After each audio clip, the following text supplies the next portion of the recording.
السلام عليكم. وعليكم السلام. نحمده ونصلي على رسوله الكريم. أما بعد، أعوذ بالله من الشيطان الرجيم.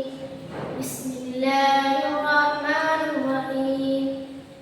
إنا أعطيناك الكوثر فصل لربك وانحر إن شانئك هو الأبتر.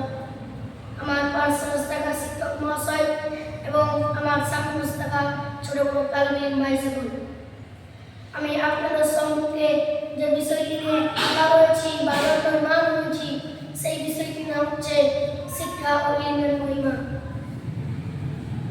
ছেলের উপর শিক্ষিত হতে পারলে আল্লাহর একটি ফরজ আদায় হবে এবং আল্লাহর ইবাদত করতে পারবে, আর তাহলে তোমার ইবাদত শুদ্ধ ও মকবুল হবে, তাতে আল্লাহ সন্তুষ্ট হবে এবং পরকালে জান্নাত পাবে।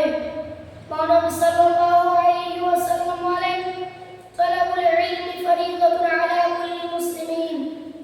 জ্ঞান শিক্ষা করা প্রত্যেক মুসলিমের জন্য ফরজ।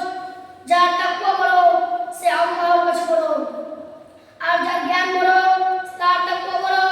আল্লাহ তাআলার কাছে জ্ঞানীদের মর্যাদা আছে। তিনি বলেন, অর্থাৎ যারা জানে এবং যারা জানে না তারা কি সমান? বোধ শক্তি সম্পূর্ণ লোকেরাই কেবল উপদেশ গ্রহণ করে থাকে। অর্থাৎ